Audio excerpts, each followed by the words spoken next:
안녕하세요, 가치아입니다. 9월 22일 금요일 국내 시장 마감되었습니다. 자, 오늘 시장은 그래도 그나마 낙폭을 조금은 줄였다는 점이 그래도 다행이었던 하루였던 것 같습니다. 일단 코스피는 0.27%로 마무리가 되었지만 오전장에는 또 1% 가까이 하락이 나왔었거든요. 그런데 그걸 조금은 만회하면서 조금은 돌려 세우는 모습을 보여주었고, 그리고 코스닥도 마찬가지로 코스닥도 결과적으로 0.4% 하락이 나왔지만 오전장에는 굉장히 좋지 않았었거든요. 오전장에는 마이너스 1.5%까지도 내려왔었고, 그런 점들을 감안해 본다면 오늘 시장은 그나마 낙폭을 줄였었던 다행이었던 하루라고 볼 수 있습니다. 자, 그리고 시가총액 상위 종목들을 볼게요. 물론 조금은 낙폭을 줄였다고 해도 분명히 파란불이 들어온 종목들이 훨씬 많을 거예요. 지금 코스피 상위 종목들을 보더라도 파란불이 들어온 종목들이 훨씬 많죠. 하지만 낙폭이 그렇게 크지 않았다고 생각이 되고 많아봤자 1%대. 그래서 오늘은 어제와 달리 많이 밀리진 않았습니다. 하지만 여전히 시장은 좋지 않죠. 그리고 코스닥은, 자, 코스닥 쪽도 살펴보면 오늘은 제약 바이오주 쪽이 조금 많이 빠진 것 같아요. 코스피도 마찬가지로 제약 바이오 업종이 조금 빠졌었고, 코스닥도 제약 바이오 쪽에서 오늘은 낙폭이 조금은 세게 나온 것 같습니다. 그리고 그 외의 종목들은 무난했던 흐름이었죠. 그럼 이어서 수급을 살펴볼게요. 자, 오늘 코스피의 수급을 보면 거래대금이 6조 9천억이 나왔어요. 최근 한 달 내에 있어서 가장 최저 거래대금을 경신했고 점점 거래대금이 계속 말라가고 있죠. 그리고 외국인도 오늘은 1,000억이 넘는 순매도가 나왔고 기관도 마찬가지로 순매도가 나왔습니다. 그리고 코스닥도 거래대금이 점점 줄고 있고 오늘은 기관 외국인 그렇게 큰 움직임은 나오지 않았습니다. 그래서 코스닥은 오늘까지 6거래 연속으로 계속 하락세가 이어지고 있네요. 자, 그리고 삼성전자 오늘 보합으로 마무리되었죠. 외국인은 오늘은 별다른 변동이 없었고요.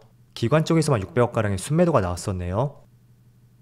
자, 그리고 하이닉스는 마찬가지로 외국인의 순매도가 나왔고 그래도 기관 쪽에서는 조금은 순매수가 들어왔어요. 그래서 나름대로 코스피 내에서도 빨간불로 마무리를 할 수 있었고, 그리고 LG에너지솔루션은 오늘도 외국인의 순매도가 나오면서 12거래일 연속으로 순매도가 이어지고 있습니다. 자, 그럼 이어서 주체별 매매 동향에 대해서 살펴보도록 하겠습니다. 9월 22일 외국인이 가장 많이 매수한 종목은 현대바이오, SPG, KB금융, 기아, 하나금융지주. 상위 종목 내에서 오늘은 금융주가 2종목 포함되어 있고, 그렇다고 해도 순매수 금액을 보시면 가장 많이 매수한 종목이 100억이 채 되지 않거든요. 그래서 오늘은 외국인 입장에서도 적극적인 매수세가 들어오지 않았던 하루라고 생각이 되고, 이어서 기관을 살펴보면 기관은 SK텔레콤, OCI홀딩스, 에코프로, SK하이닉스, LG에너지솔루션. 오랜만에 SK텔레콤, 통신주가 상위 종목에 포진해 있네요. 자, 이어서 해외 증시를 볼게요. 전날도 마찬가지로 미국 증시가 급락으로 마무리되었어요. 나스닥이 1.8% 급락이 나왔고 어제는 출발부터 굉장히 좋지 않았었죠. 마이너스 1%로 출발했었고 그 갭을 다 메우지도 못하고 1.8%로 마무리가 되었습니다. 그래서 이틀 연속으로 굉장히 좋지 않았었고 그래도 아직까지는 직전 저점을 이탈하지 않았다는 것이 그나마 조금은 위안을 삼아볼 수 있는 것 같아요. 그리고 S&P 500도 마찬가지로 1.6% 급락이 나왔고 나스닥과 굉장히 비슷하게 움직였습니다. 다우지수도 마찬가지로 직전 저점까지 이틀 전에는 조금은 잘 버텨줬다면 어제는 1% 급락이 나오면서 나스닥과 비슷한 흐름이 나왔습니다. 그리고 반도체 지수. 자, 반도체 지수는 보다 시장 흐름이 좋지 않은 것 같죠? 직전 저점을 확연하게 이탈했고 조금은 장기 이평선이라 볼 수 있었던 121선까지 이 이평선을 이탈한 만큼 흐름을 돌리기에는 조금은 시간이 필요할 것 같습니다. 그리고 아시아 증시를 볼게요. 자, 먼저 니케이는 지금 0.5% 하락이 나오고 있어요. 그래도 나스닥과 다르게 조금씩 회복하는 모습이 나오고 있죠. 그리고 대만 지수, 대만 시장도 마찬가지인 것 같아요. 출발은 좋지 못했었는데 조금씩 회복하는 모습이 나오고 있고 중국도 마찬가지입니다. 지금 0.7% 상승이 나오고 있고 마찬가지로 시가 대비 반등이 나오고 있습니다. 자, 그리고 코스피 코스닥도 마찬가지인 것 같아요. 오늘 개장 직후에는 흐름이 진짜 좋지 않았는데 오후장이 되면서 조금씩 회복하는 모습이 나오고 있고 그렇다는 것은 며칠 전 FMC를 통해서 나왔었던 긴축 이슈 그게 어느 정도 마무리되는 과정이 될 수도 있을 것 같아요. 그래서 오늘 밤 미국 증시가 반등이 나오는지 그리고 다음 주에 시장이 크게 밀리지 않은지 그런 부분을 체크해 보시고요. 또 국내 시장은 다음 주부터 장기간 휴장이 있잖아요.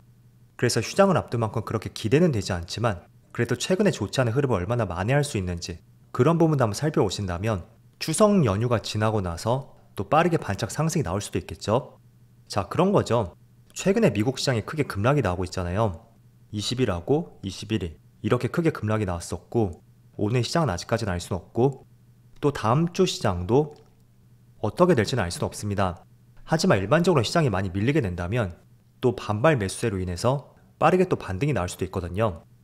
그래서 혹시나 미국 시장을 비롯해서 전체 글로벌 시장이 다음 주 초까지 많이 밀리게 된다면 또 다음 주 하반기라든지 다다음 주 초 이때는 또 시장의 흐름이 바뀔 수도 있잖아요. 그래서 그런 흐름들이 최종적으로 추석 연휴가 끝나고 나서 우리 시장에도 반영이 될 수 있으니까 너무 시장의 약세장을 비관적으로 보지 마시고요. 그렇게 비관적으로 볼 수 있는 시점은 저는 작년으로서 끝났다고 생각이 됩니다. 그래서 지금은 긴축에 대한 이슈는 길어봤자 2, 3일 정도 그걸로 시장에 영향을 미칠 것이고요. 또 지금은 긴축의 끝 무렵인 만큼 추가적으로 조금은 시끄러운 내용이 나온다고 해도 매번 말씀드리겠지만 그렇게 길게 갈 수 있는 재료는 아니다. 이렇게 말씀을 드릴게요. 자, 그래서 미국 시장이 이틀 연속으로 빠졌던 것도 연준의 매파적인 의견 이게 한몫을 했었고 그게 미국의 10년물 국채금리를 크게 자극시켰고 이틀 연속으로 주가가 빠졌다고 볼 수 있습니다. 오늘 미국의 10년물 국채금리를 보니까 2007년 이후 최고치라고 하더라고요. 또 이렇게 최고치를 형성한다는 것은 그만큼 내려갈 수 있는 폭이 더 많다는 의미가 될 수도 있겠죠. 그래서 국채금리도 마찬가지라고 생각해요. 지금이 긴축 사이클의 초기 국면이라면 당분간은 꽤나 조심할 필요가 있겠죠. 그렇지만 이제 금리를 올려봤자 한 번 정도 올릴 것이고 내년부터는 금리 인하 이야기가 나오고 있잖아요. 그래서 국채금리가 올라갈 수 있는 그 폭보다도 저는 떨어질 수 있는 폭 그게 더 많다고 생각이 되는 만큼 최근에 긴축 이슈로 주가가 많이 빠졌다고 해서 너무 크게 우려감을 나타낼 수 있는 생각과 공포심을 갖지 말자고 말씀드릴게요.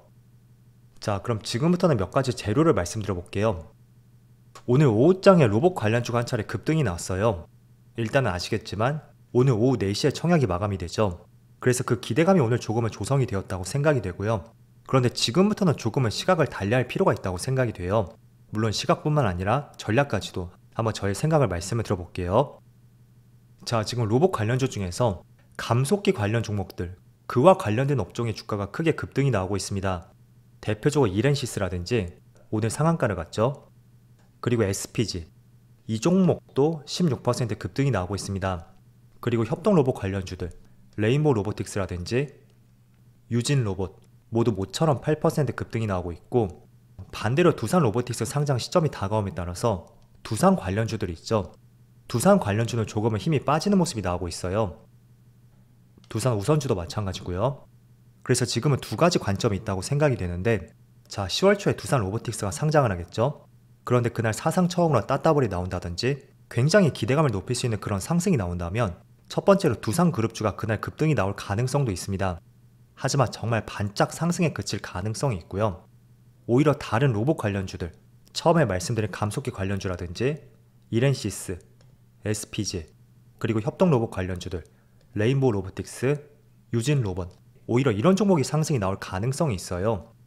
왜냐하면 두산 그룹주 같은 경우에는 로봇 자회사가 상장하는 만큼 이제는 매력을 크게 잃었다고 볼 수 있고 반대로 다른 로봇 관련주는 오히려 로보틱스에 많은 기대감에 따라서 다시 로봇 관련주의 기대감이 쏠릴 수 있는 그런 가능성도 한번 우리가 생각을 해봐야 되겠죠. 그래서 같은 로봇 관련주 안에서도 한번 전략을 달리할 필요가 있고요. 이게 첫 번째 시나리오예요. 그런데 만약에 두 번째 로보틱스 상장 당일날 그렇게 크게 시세가 나오지 않는다면 오늘 또 강하게 급등이 나오고 있는 이런 로봇 관련주들 테마가 한풀 또 꺾일 가능성이 충분히 높습니다. 그래서 지금부터는 그 로보틱스의 청약 열기라든지 또 상장 첫날의 주가의 흐름 그런 것들을 통해서 로봇 관련주의 전략을 한번 세워보시고요. 그리고 항상 이런 종목들은 투자를 할 때 제가 조금 전에 말씀드린 것처럼 스스로의 시나리오를 세우시고요. 또 반대되는 움직임에 대해서도 늘 염두를 해두셔야 됩니다. 그래서 그렇게 되지 않는다면 그냥 크게 물릴 수도 있겠죠. 그래서 여러 가지 시나리오를 한번 세워보시면서 어떻게 전략을 세워나갈지 그런 것들은 매수하기 전에 계획을 꼭 세워보자고 말씀드리겠습니다. 자, 그리고 마지막으로 삼성전자에 대해서 말씀을 드려볼게요. 최근에 주가의 흐름이 굉장히 좋지 않잖아요. 그래도 다행히 오늘은 시가 대비 조금은 반등이 나오고 있는데 일단 삼성전자는 추석이 지나고 나서 3분기 잠정 실적 발표가 있을 거예요. 아마도 10월 첫째 주 마지막 일쯤, 그때 혹은 목요일날 나올 것이고, 그 실적을 한번 필히 참조를 해보셨으면 좋겠습니다. 자, 왜냐하면 1분기, 2분기 동안은 실적이 정말 좋지 않았거든요. 하지만 계속 기사로 나왔던 것은 3분기부터는 본격적인 실적이 개선이 될 것이다. 그런 전망들이 계속 나왔습니다. 그래서 그 시점이 이번 10월 초라고 생각이 되고, 정말로 실적이 조금은 개선이 되고 우리가 4분기라든지 나아가서 내년을 기대해 볼 수 있는지, 그런 것들을 가늠해 볼 수 있다고 생각이 돼요. 그리고 늘 말씀을 드리지만 이런 대형주는 항상 주봉이라든지 월봉을 보면서 그 추세를 항상 보는 것이 정말 중요합니다. 제가 주봉으로 말씀을 많이 드린 것이, 저점을 이렇게 이어서 보면, 자, 저점들이 계속 높아지고 있죠. 그리고 그 추세를 한 번도 깬 적이 없습니다. 그래서 최근에 며칠 동안 하락이 나왔다고 해서 추세가 끝났다고 보는 것은 무리가 있고요. 지금 주봉상에서 제가 이 추세선을 그었는데, 그 추세선 안에서는 여전히 상승 추세를 타고 있다, 이렇게 이해를 해보시면서 조금은 긴 시각과 긴 호흡 속에서 종목에 대한 계획을 세워나가자, 이렇게 말씀을 드리겠습니다. 자, 최근에 코스피의 흐름을 보면 올해 들어서 가장 흐름이 좋지 않은 것 같습니다. 그래도 항상 평균적으로 볼 때 주식시장에 있어서 4분기, 특히 하반기 같은 경우에는 1년 중에서 가장 시장 흐름이 그래도 그나마 나왔었던 시점이라고 생각하고 있습니다. 그래서 조금만 인내해 보시고 다가올 10월부터는 다시 시장이 좋은 흐름을 보여줄 수 있기를 같이 한번 기대해보자고 말씀드릴게요. 자, 그럼 한 주 동안 정말 수고 많으셨고요. 저는 다음 주 월요일 영상에서 다시 찾아뵙도록 하겠습니다. 감사합니다.